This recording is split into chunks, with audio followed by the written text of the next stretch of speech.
Morning students, मैं अंकुर कुमार आज की इस क्लास में आपका स्वागत करता हूं। लास्ट क्लास तक हमने प्रतिरोध और प्रतिरोधक के बारे में पढ़ा। प्रतिरोधक का मात्रक क्या होता है, प्रतिरोध का मात्रक क्या होता है, इन सब के बारे में देख लिया था। चालकता क्या होती है, प्रतिरोध का व्युत्क्रम चालकता के बराबर होता है, ये सब हम पढ़ चुके हैं। आज की क्लास का जो हमारा टॉपिक होगा वो होगा प्रतिरोधों का संयोजन, कॉम्बिनेशन ऑफ रेजिस्टेंस। अब प्रतिरोधों का संयोजन है वो कितने प्रकार का हो सकता है? दो प्रकार का। एक होता है श्रेणी क्रम संयोजन और दूसरा होता है समांतर क्रम संयोजन। एक होता है श्रेणी क्रम संयोजन जिसको इंग्लिश में बोलते हैं series combination, series combination of resistance, ठीक है। दूसरा होता है वो होता है समांतर क्रम संयोजन। समांतर क्रम संयोजन को बोलते हैं पैरेलल कॉम्बिनेशन, समांतर क्रम संयोजन या फिर पैरेलल कॉम्बिनेशन। ये इस तरीके से होते हैं दो प्रकार के संयोजन। अब मैंने आपको जब विद्युत उपकरण पढ़ाए थे वहां पर दो उपकरणों के बारे में बताया था। एक उपकरण था एमीटर और दूसरा उपकरण था वोल्टमीटर।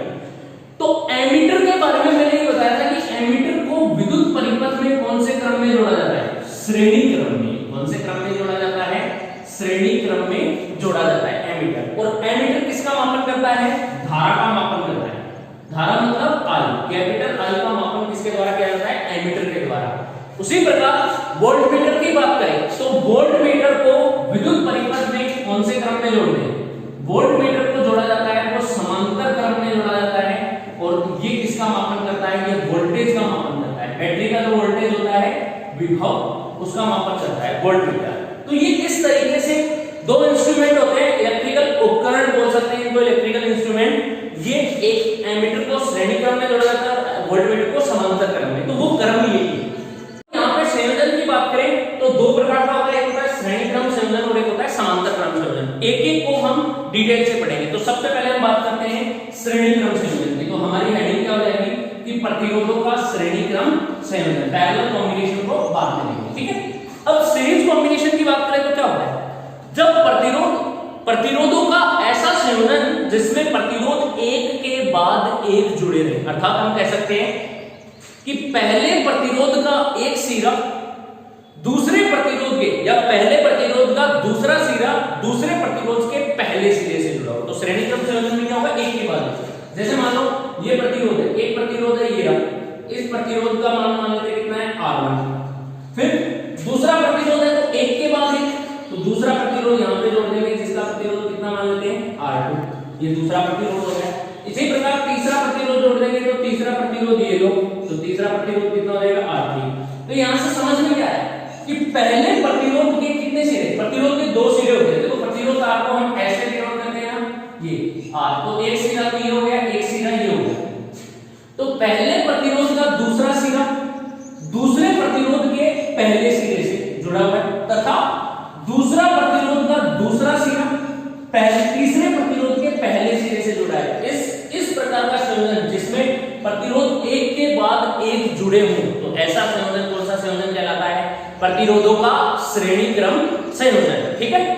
अब इस श्रेणी क्रम संयोजन में तुल्य प्रतिरोध निकालना कैसे निकालेंगे? तो देखो श्रेणी क्रम संयोजन में तुल्य प्रतिरोध क्या होगा? श्रेणी क्रम संयोजन का तुल्य प्रतिरोध, किस तरीके से इसका तुल्य प्रतिरोध हम निकाल सकते हैं उसके बारे में बात करेंगे। तो तुल्य प्रतिरोध निकालना है हमें, तो एक हमें प्रतिरोधों के श्रेणी क्रम संयोजन पर क्या लगाना होगा? बैटरी लगानी होगी। तो देखना ये प्रतिरोधों का श्रेणी क्रम संयोजन है। इस संयोजन पर विद्युत धारा प्रवाहित करने के लिए इसके सिरे बैटरी के तार से जोड़ देते हैं, प्लस माइनस V वोल्ट की बैटरी से जोड़ देते हैं इस तरीके से। तो ये इस परिपथ को बंद कर देते हैं। तो V वोल्ट की बैटरी लगाई, जैसे ही यहाँ पे कुंजी जोड़ देते हैं, ये कुंजी लगी हुई है यहाँ पे, मान लो ये कुंजी, इस कुंजी के को ऑन करेंगे। ऑन करते ही इस परिपथ में क्या प्रवाहित होगी? ये परिपथ हो जाएगा बंद परिपथ और इसमें प्रवाहित होगी विद्युत धारा। और वो विद्युत धारा बैटरी के प्लस टर्मिनल से इधर से निकलेगी और कितनी धारा जाएगी? मान लेते हैं इसमें धारा कितनी जा रही है? I, और वो धारा इनमें से होती हुई इधर से आएगी, इधर से आएगी। इसका मतलब यहाँ पर एक बात तो समझ में आ रही है कि प्रतिरोधों के श्रेणी क्रम संयोजन में विद्युत धारा का मान क्या होता है? नियत होता है, बदलता नहीं। धारा कांस्टेंट होती है, मतलब I धारा इसमें से बह रही है तो इस प्रतिरोध में भी कितनी धारा जाएगी? I जाएगी। इसमें भी कितनी जाएगी? I धारा जाएगी और इसमें भी कितनी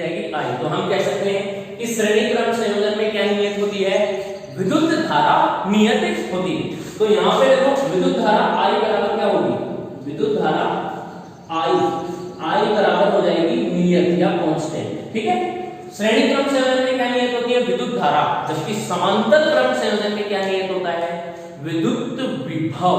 ध्यान में रखना, क्योंकि समांतर क्रम संयोजन में वोल्टमीटर किसको मापता है, वोल्टेज को, तो यहाँ पर कांस्टेंट क्या होगा, विभव।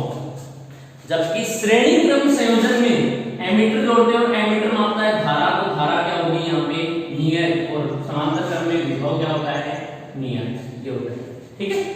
तो श्रेणी क्रम संयोजन में विद्युत धारा का मान नियत कर दिया। अब विद्युत धारा इसमें से जा रही है, तो ये पहला प्रतिरोध है, तो कुल वोल्टेज हमारे पास कितना है, V वोल्ट। तो ये V वोल्ट किस पे जाएगा, ये V वोल्ट किस प्रतिरोध पे जाएगा, R1 पे जाएगा। इसमें से कुछ तो R1 पे चला जाएगा, कुछ R2 पे चला जाएगा, कुछ R3 पे चला जाएगा। तो हम मानते हैं, माना कि इस बैटरी के V वोल्टेज में से R1 पर आने वाला वोल्टेज कितना है, V1, तथा R2 पर आने वाला वोल्टेज कितना है, V2, और R3 पर आने वाला वोल्टेज कितना है, V3। हमने ये मान लिया कि प्रतिरोध R1 पर आने वाला वोल्टेज इस V वोल्टेज में, कुल वोल्टेज V है, और V कितने भागों में बट गया, 3 भागों में। कौन कौन से, V1, V2, V3। तो V1, V2, V3 में बट गया, इसका मतलब ये कुल वोल्टेज था, उसमें से कुछ तो इस पे चला गया R1 पे, कुछ R2 पे चला गया, और कुछ R3 पे चला गया। तो हम ये कह सकते हैं, अगर मैं शॉर्ट में बताऊं आपको, तो मान लो मेरे पास 10 रुपए थे, 10 रुपए में 2 रुपए इसको दे दिए, 3 रुपए इसको दे दिए, और 5 रुपए इसको दे दिए, तो बढ़ गए ना 10 रुपए, 2, 3 और 5 में, तो टोटल वोल्टेज इनके रूप में बढ़ गया। तो यहां से अतः प्रतिरोध के सिरों पर, अतः प्रतिरोध R1 के सिरों पर, R1 के सिरों पर उत्पन्न विभव कितना मान लिया हमने, उत्पन्न विभव कितना है, V1, और V1 बराबर कितना हो जाएगा, ओम के नियम से। तो ये यहाँ पे ओम के नियम से V1 बराबर कितना होता है, I इंटू में R1, मतलब V बराबर क्या होता है, ओम के नियम से। ओम का नियम क्या कहता है, यदि इसमें I धारा जा रही है, तो इस पे उत्पन्न वोल्टेज किसके गुणनफल के बराबर होगा, I और R के गुणनफल के बराबर। तो ओम के नियम से V बराबर क्या होता है, I इंटू R होता है ना। तो अब हमें इस प्रतिरोध R1 पे विभव चाहिए, तो धारा देखो इसमें से कितनी जा रही है, धारा तो I जा रही है ना, प्रत्येक में से, इसमें भी आई जाएगी, इसमें भी आई जाएगी, इसमें भी आई जाएगी। क्यों, क्योंकि श्रेणी क्रम में धारा क्या होती है, नियत। तो ओम के नियम से प्रतिरोध R1 के सिरों पर उत्पन्न विभवांतर, R1 पर कितना आ रहा है, V1, तो V1 बराबर कितना होगा, I इंटू में R1, क्योंकि इसका प्रतिरोध, तो ये हो जाएगा I इंटू में R1। इसी प्रकार R2 के सिरों पर उत्पन्न विभवांतर, तो इसी प्रकार प्रतिरोध R2 के सिरों पर उत्पन्न विभवांतर, सिरों पर उत्पन्न विभव, कितना विभव आ जाएगा, या विभवांतर मान लो, इसको विभवांतर भी बोल सकते हैं, V2। तो V2 बराबर कितना होगा, धारा कितनी है इसमें से, इसमें भी धारा कितनी जाएगी, I, तो I इंटू में R2, तो V2 बराबर हो जाएगा I इंटू में R2। और इसी प्रकार R3 में भी धारा कितनी जाएगी, I, तो इसी प्रकार यहाँ पे देखो मैं करता हूँ, इसको एक बार इधर रख देते हैं ऊपर के साइड। इसी प्रकार प्रतिरोध R3 के सिरों पर उत्पन्न विभव, तो R3 के सिरों पर उत्पन्न विभव कितना होगा, V3, और V3 बराबर कितना होगा, I इंटू में R3, ओम के नियम से I इंटू में R3।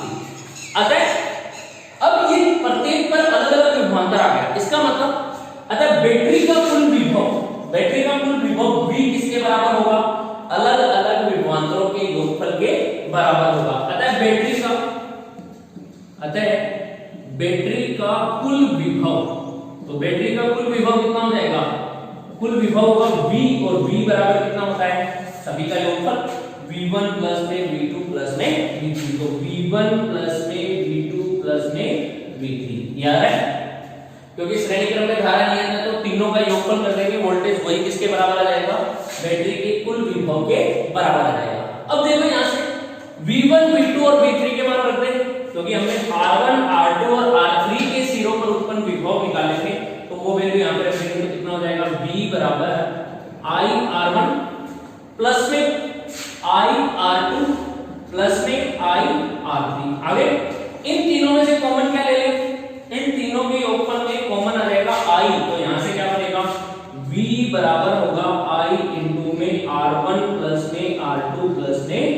R3 ये आ रहा है यहाँ पे, ठीक है, बैटरी का कुल विभव, इसको मान लेते हैं समीकरण नंबर 1। अब श्रेणी क्रम संयोजन का तुल्य प्रतिरोध निकालना है, तो हम मानते हैं कि ये श्रेणी क्रम संयोजन है, और इस श्रेणी क्रम संयोजन का तुल्य प्रतिरोध हम कितना मान ले, श्रेणी क्रम संयोजन का तुल्य प्रतिरोध मान ले RS। S क्यों लगा रहा हूं, क्योंकि इसको बोलते हैं सीरीज कॉम्बिनेशन, और इसका तुल्य प्रतिरोध किससे लिख देंगे, RS से। यदि माना श्रेणी क्रम संयोजन का, माना श्रेणी क्रम संयोजन का तुल्य प्रतिरोध,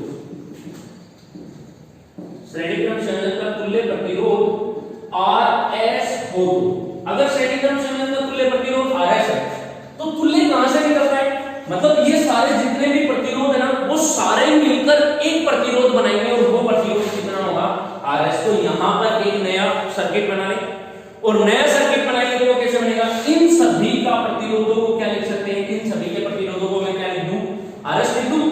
तो इन सभी से मिलकर एक प्रतिरोध बना दिया, जो भी तुल्य प्रतिरोध बनेगा वो क्या होगा, ये हो जाएगा RS। अब RS को इन सभी का RS हो गया, RS किससे जुड़ा हुआ है, बैटरी B से, तो ये इसको बैटरी B से जोड़ देते हैं, ये प्लस माइनस बैटरी B से जोड़ दिया।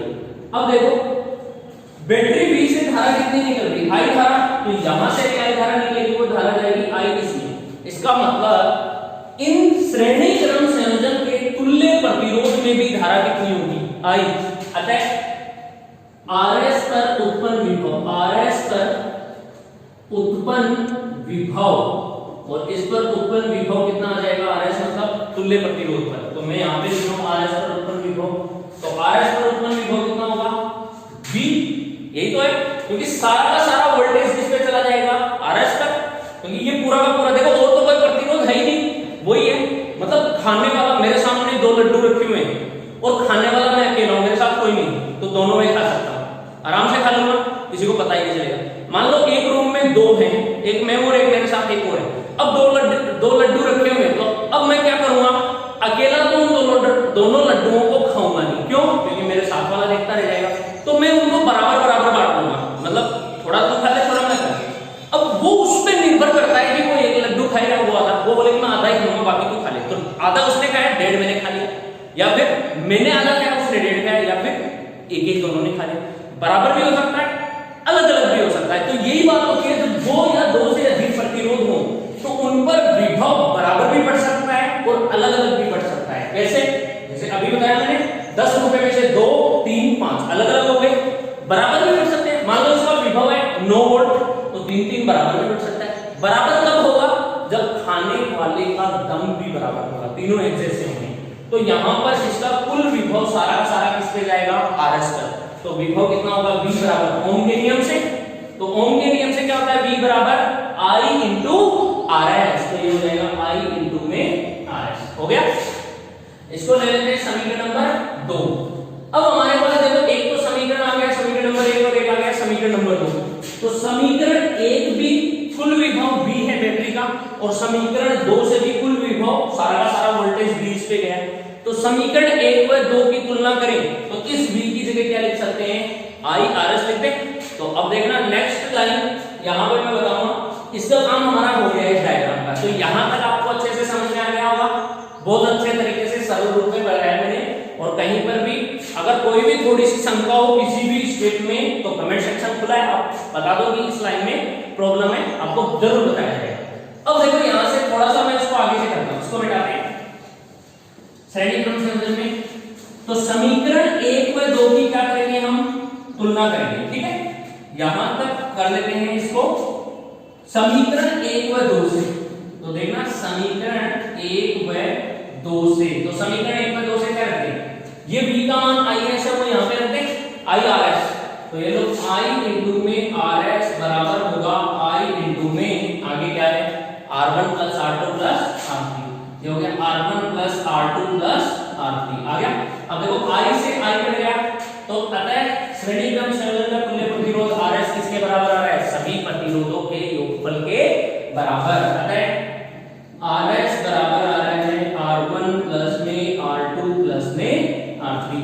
तो हम क्या कर सकते हैं, अतः श्रेणी क्रम संयोजन का तुल्य प्रतिरोध, श्रेणी क्रम संयोजन का तुल्य प्रतिरोध संयोजन में उपस्थित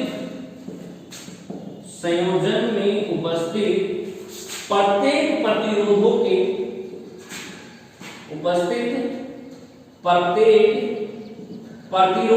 कौन से योगफल के बराबर आ रहा है? प्रत्येक प्रतिरोधों के बीजगणितीय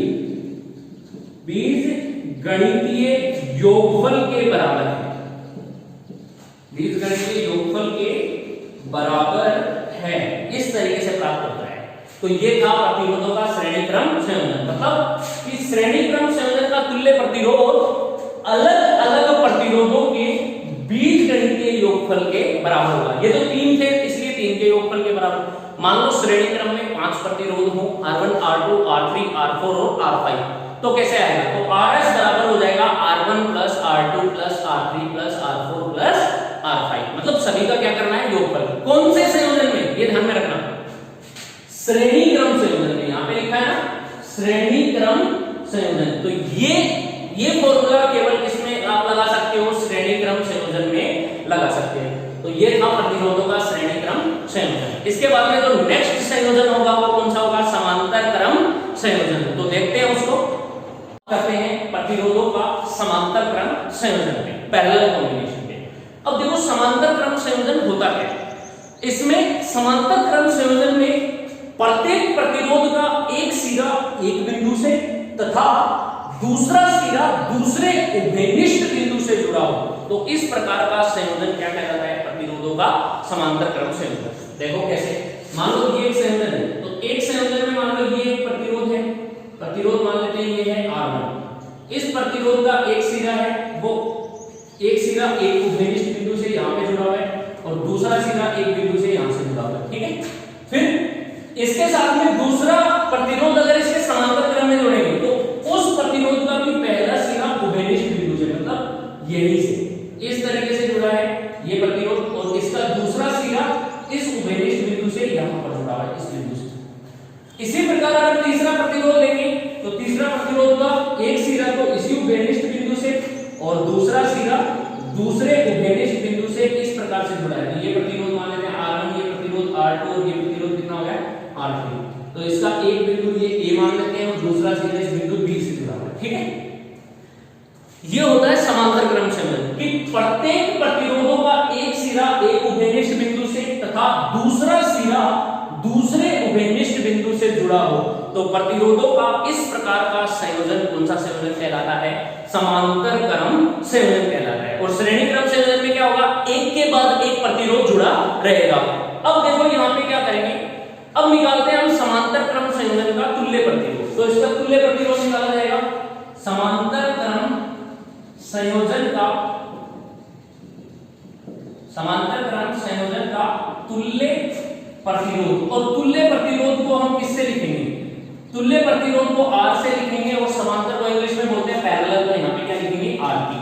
तो समांतर क्रम संयोजन का तुल्य प्रतिरोध कैसे निकाला जाएगा वो तरीका मैं यहाँ पे बता रहा हूँ आपको। देखो किस तरीके से, मान लो ये 3 प्रतिरोध है वो समांतर क्रम में जुड़े, इनके एक उभयनिष्ठ सिरे को बैटरी के एक टर्मिनल पॉजिटिव से और दूसरे सिरे को दूसरे टर्मिनल नेगेटिव से जोड़ देंगे इस तरीके से। ये प्लस सिरा ये माइनस सिरा और ये कौन सी बैटरी से जुड़ा हुआ है? V वोल्ट की बैटरी से जुड़ा है। यहां पर कुंजी भी लगा देंगे, ये लो कुंजी लगा दी।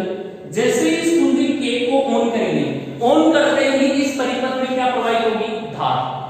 धारा प्रवाहित होगी, क्योंकि बैटरी के धनात्मक सिरे से विद्युत धारा निकलती है, तो I धारा निकलेगी वो इधर जाएगी, इसमें कितनी धारा जा रही है? I।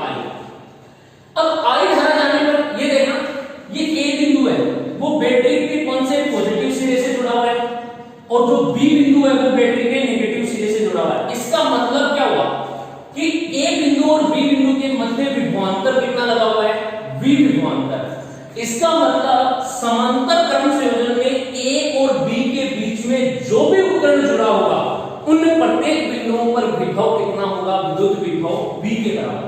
तो हम ये कह सकते हैं कि A व B के बीच में R1 भी जुड़ा हुआ है, तो इस पर विभव कितना होगा? V।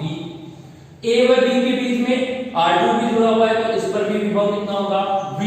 और A व B के बीच में R3 भी जुड़ा हुआ है, तो इस पर भी विभव कितना होगा? V। अर्थात हम कह सकते हैं कि प्रतिरोधों के समांतर क्रम संयोजन में क्या विभव या वोल्टेज नियत रहता है। तो समांतर क्रम संयोजन में क्या नियत होगा? समांतर क्रम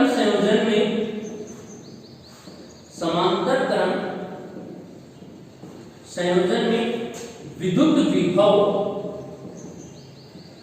V बराबर क्या होगा? नियत, कांस्टेंट होगा। ठीक है, क्योंकि प्रत्येक पर विभव कांस्टेंट रहेगा, नियत रहेगा। जबकि श्रेणी क्रम संयोजन में क्या नियत रहता है? विद्युत धारा I। श्रेणी क्रम में क्या लगाते हैं? एमीटर जो धारा का मापन करता है वो धारा क्या होती है? नियत। जबकि समांतर क्रम संयोजन में लगाते हैं वोल्ट मीटर, और वोल्ट मीटर करता है वोल्टेज का मापन, तो विद्युत विभव क्या होगा? नियत होगा। ठीक है, समांतर क्रम में। अब यहां से सोचने वाली बात है कि जब बैटरी V लगाई तो V से I धारा निकली। अब V तो नियत हो गया, क्या धारा भी नियत रहेगी? अब ये धारा इस बिंदु पर पहुंच रही है यहां पर। अब यहां पर पहुंचेगी तो ये धारा कितने तारों में जाएगी? 3 तार में। देखो 3 तार है, 1 2 3। अब तीनों तार में धारा अलग अलग बढ़ जाएगी। किसके आधार पे?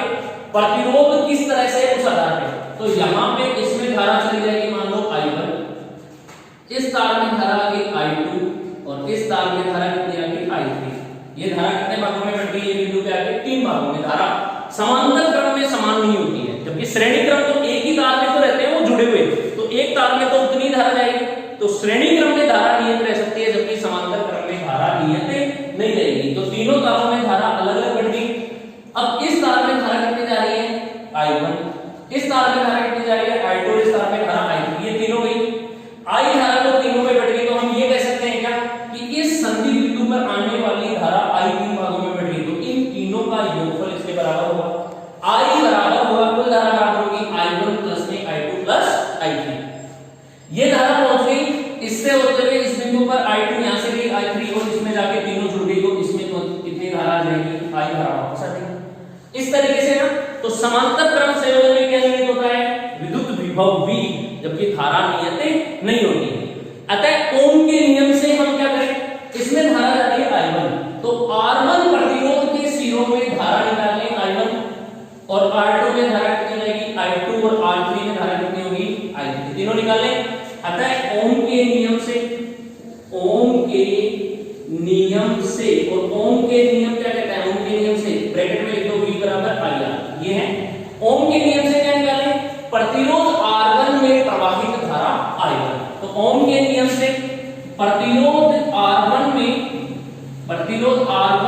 प्रवाहित धारा, और प्रतिरोध R1 में प्रवाहित धारा कितनी है? I1। तो I1 बराबर कितनी होगी? अब देखो यहां से निकालेंगे तो धारा कितनी निकलेगी? तो I बराबर कितनी होती है? यहां से देखो R कोण में इधर आएगा, इसमें जाएगा V बटे R। ओम के नियम से धारा का फॉर्मूला क्या होता है? V बटे R। तो देखो अब I1 निकालनी है, तो I1 धारा किस तार में? इसमें वोल्टेज कितना है? V, और इसका प्रतिरोध कितना है? R1। तो I1 बराबर कितना होगा? V बटे R1। ये हो गया V बटे R1। इसी प्रकार R2 प्रतिरोध में धारा, तो प्रतिरोध R2 में प्रवाहित धारा, तो R2 में प्रवाहित धारा कितनी हो जाएगी? I2, और I2 बराबर कितनी होगी? V बटे R2। ये हो जाएगी V बटे R2। ये फॉर्मूला कहां से आया? ओम के नियम से, यहां से, ये हम पढ़ चुके हैं। फिर प्रतिरोध R3 में प्रवाहित धारा, तो प्रतिरोध R3 में प्रवाहित धारा, और प्रतिरोध R3 में प्रवाहित धारा निकालेंगे, वो कितनी होगी? I3, और I3 बराबर कितनी हो जाएगी? V बटे R3। ये होगी V बटे में R3। क्लियर है? तीनों प्रतिरोधों में धारा आ गई। अब तीनों प्रतिरोधों की धारा किसके बराबर होगी? बैटरी से आने वाली कुल धारा के बराबर। ठीक है, ये धारा है वो कहां से आ रही है? बैटरी से। अतः बैटरी से आने वाली कुल धारा, बैटरी से आने वाली कुल धारा कितनी होगी? कुल विद्युत धारा बोल सकते हैं। तो विद्युत धारा आएगी I बराबर I1 plus I2 plus I3। आ गई तीनों। अब I1, I2 और I3 का मान कहां से लिखते हैं? यहां से लिखते हैं इसमें। तो I1 का मान तो यहां से हो जाएगा, I2 ये रही और I3 ये रही, रख देते हैं। तो कितनी हो जाएगी? I बराबर V बटे R1 प्लस में V बटे R2 प्लस में V बटे R3। तो ये आ गई यहां से धारा। अब इसमें से कॉमन क्या निकालोगे? V कॉमन आ जाएगा। तो V कॉमन आएगा तो धारा कितनी हो जाएगी? I बराबर V आ गया, कॉमन अंदर बचेगा 1/R1 प्लस में 1/R2 प्लस में 1/R3। ये हमारा समीकरण नंबर आ गया ए कि ये धारा, कौन सी धारा ये, कि इन प्रत्येक प्रतिरोध में अलग अलग धारा बह रही है और बैटरी से आने वाली धारा I का मान ये आ गया। अब हम क्या करें, अब हम ये मान लें कि ये जो समांतर क्रम संयोजन का प्रतिरोध है इसका तुल्य प्रतिरोध कितना है, Rp।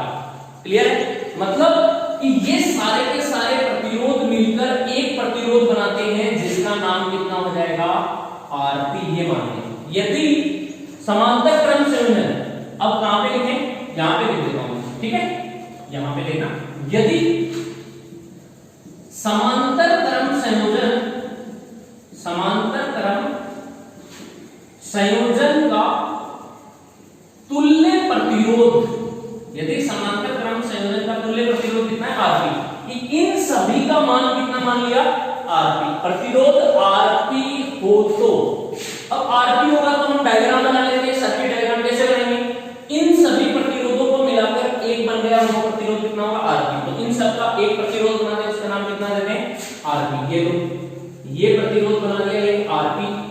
अब Rp का एक सिरा तो A बिंदु से बैटरी से जोड़ दिया और दूसरा B बिंदु से होते हुए बैटरी के नेगेटिव से जुड़ गया, तो ये A बिंदु है और ये वाला बिंदु कौन सा है, B। तो ये A बिंदु बैटरी के पॉजिटिव से जुड़ गया और B बिंदु बैटरी के नेगेटिव से जुड़ गया, प्लस माइनस AB। अब जैसे ही बैटरी का कुंजी के ऑन करेंगे, यहां से कुंजी के ऑन करते हैं, इसमें धारा कितनी जाएगी, I।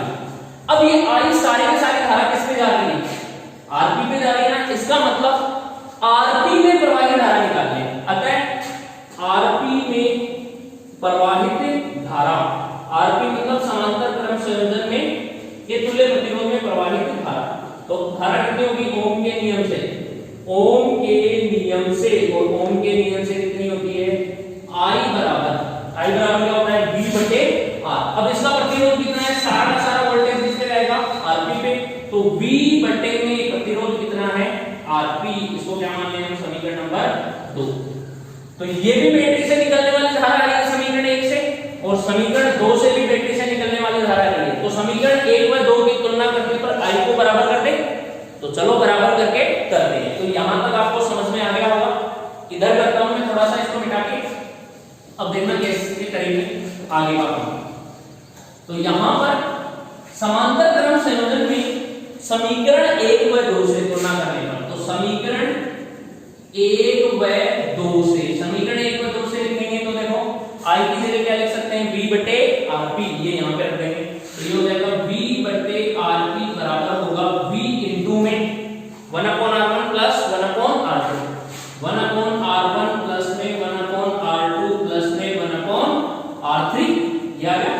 अब यहां से देखो V से V कट गया, ऊपर भी V है, इधर भी V गुणा में, इधर कटते ही इधर क्या बच गया, 1/Rp बराबर होगा 1/R1 प्लस में 1/R2 प्लस में 1/R3, और ये क्या आ रहा है, समांतर क्रम संयोजन का तुल्य प्रतिरोध। तो तुल्य प्रतिरोध कितना होगा, Rp। ये समांतर क्रम संयोजन का समीकरण। कैसे डेफिनेशन कैसे बनेगी, तो इसकी डेफिनेशन बनेगी कि समांतर क्रम संयोजन के तुल्य प्रतिरोध का व्युत्क्रम, उल्टा है ना, तुल्य प्रतिरोध का व्युत्क्रम संयोजन में उपस्थित अलग अलग प्रतिरोधों के व्युत्क्रमों के योगफल के बराबर होता है, ऐसे। अतः समांतर क्रम संयोजन के, समांतर क्रम संयोजन के तुल्य प्रतिरोध का व्युत्क्रम, तुल्य प्रतिरोध का व्युत्क्रम संयोजन में उपस्थित, संयोजन में उपस्थित प्रत्येक प्रतिरोधों के, प्रत्येक प्रतिरोधों के व्युत्क्रमों के, व्युत्क्रमों के योगफल के बराबर होता है, व्युत्क्रमों के योगफल के बराबर होता है। इस तरीके से हम इसको निकाल सकते हैं। इस समांतर क्रम संयोजन के तुल्य प्रतिरोध का व्युत्क्रम अलग अलग प्रतिरोधों के व्युत्क्रमों के योगफल के बराबर आ रहा है ना। अगर मान लीजिए तो तीन ही प्रतिरोध है, हमारे पास 4 हो गए, तो 4 में कैसे लिखेंगे, समांतर क्रम संयोजन में 4 प्रतिरोध हो, तो 4 प्रतिरोध में कैसे लिखेंगे, 1/Rp बराबर होगा 1/R1 प्लस में 1/R2 प्लस में 1/R3 प्लस में 1/R R2। इसको सोल्व करके आप किसका मान निकालना है, Rp का निकालना है, और Rp निकालोगे वही क्या होगा, समांतर क्रम संयोजन का तुल्य प्रतिरोध। तो इस तरीके से हम श्रेणी क्रम संयोजन और समांतर क्रम संयोजन में तुल्य प्रतिरोध निकालना सीख सकते हैं। ठीक है, तो आज की क्लास हमारी यहीं तक रहेगी। आज की क्लास में हमने प्रतिरोधों का